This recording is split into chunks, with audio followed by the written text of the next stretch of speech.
Paper நம்மளோட daily லைஃப்ல ஒரு அங்கமா இந்த பேப்பர் நமக்கு மாறிடுச்சு. இது ஜஸ்ட் எழுத படிக்கிறதுக்கு மட்டும் இல்ல, இன்னைக்கு நீங்க யூஸ் பண்ணக்கூடிய ஃபுட்டை பேக் பண்றதுல இருந்து டீ குடிக்கிற கப்பு வரைக்கும் பேப்பர்ல பண்ண ஆரம்பிச்சிட்டாங்க. ஏன் நம்மளோட பாத்ரூம் கூட டிஷ்யூ பேப்பர்ஸ் இன்னைக்கு வர ஆரம்பிச்சிருச்சு. ஆனா இன்னைக்காவது யோசிச்சிருக்கீங்களா, இந்த பேப்பர் ஏன் வெள்ளையா இருக்கு, இதை யார் கண்டுபிடிச்சா, எப்படி பண்றாங்கன்ட்டு? வாங்க பார்க்கலாம். வெல்கம் டு சைனட்ஸ். முன்னாடி காலத்துல எல்லாம் பேப்பர் இல்லாத நேரத்துல கல்வெட்டுகள்ல எழுதிட்டு இருப்பாங்க. இந்த கல்லுலாம் நீங்க ஒண்ணுமே கோயில்கள்ல பார்க்கலாம். பட் இது இருக்கிற பெரிய பிரச்சனை என்ன அப்படின்னா, இது ரொம்பவே வெயிட்டா இருக்கும். இதை தூக்கிட்டு ஒரு இடத்துல இருந்து இன்னொரு இடம் போறது கஷ்டம் அப்படிங்கிற ஒரு காரணத்தினால அதை ஓலை சுவடிகள்ல எழுத ஆரம்பிச்சாங்க. வெறும் இலைகளை வச்சு இதை எழுத ஆரம்பிச்சாங்க. ஆனா இங்கேயும் சில பிரச்சனை இருக்கு.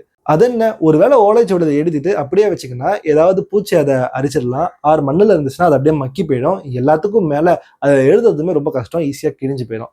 ஸோ இவ்வளவு பிரச்சனை இருக்கிற இந்த ஓலைச்சுவடியை விட ஒரு பெட்டரான சொல்யூஷன் வேணும்ட்டு உலகம் ஃபுல்லா ஒரு ஐடியா தேடிட்டு இருந்தாங்க. அந்த ரிசர்ச்ல வெற்றி பெற்ற ஒரு இடம் தான் சைனா.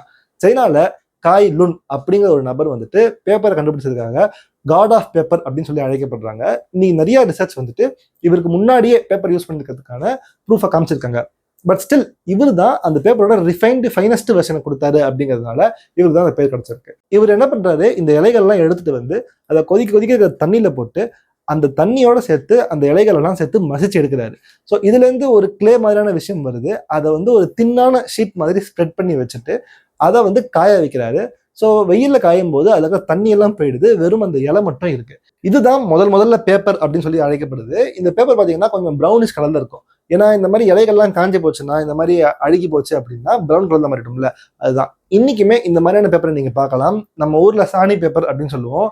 பேசிக்கா பேப்பர் வந்து ரொம்பவே பழைய மாதிரி ஒரு ஸ்மெல் இருக்கும் அண்ட் ப்ரௌன் கலர்ல இருக்கும்ல, அந்த பேப்பர் இதுதான். இது அப்படியே சின்ன சின்ன சேஞ்சஸோட பண்றது தான் இந்த மெத்தட். ஆனா இந்த பிரச்சனை எல்லாம் இல்லாம, இந்த ஸ்மெல் வராம, ப்ரௌன் கலர் இல்லாம கொஞ்சம் பார்க்க நல்லா இருக்கணும் அப்படிங்கிறதுக்காக லேட்டர் பீரியட்ல ப்ளீச்சிங் அப்படிங்கிற விஷயத்தை ஆட் பண்றாங்க.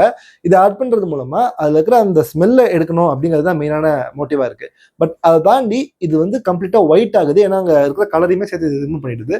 அதனாலதான் பேப்பர் ஒயிட்டா இருக்கு. ஸோ கிட்டத்தட்ட நம்ம எழுதுறதுக்கு இந்த ஒயிட் கலர் ரொம்பவே யூஸ்ஃபுல்லா இருக்கு அப்படின்னு சொல்லலாம். ஸோ நீங்க தினமும் யூஸ் பண்ற பேப்பருக்கு பின்னாடி இருக்கிற கதையை நீங்க புரிஞ்சுட்டு இருப்பீங்க அப்படின்னு நினைக்கிறேன். இதே மாதிரி இன்ட்ரெஸ்டிங்கான சயின்ஸ் விஷயங்கள் தெரிஞ்சுக்கிறதுக்கு நம்ம சேனலை சப்ஸ்கிரைப் பண்ணிக்கோங்க. இந்த வீடியோ பிடிச்சிச்சுன்னா லைக் பண்ணிடுங்க.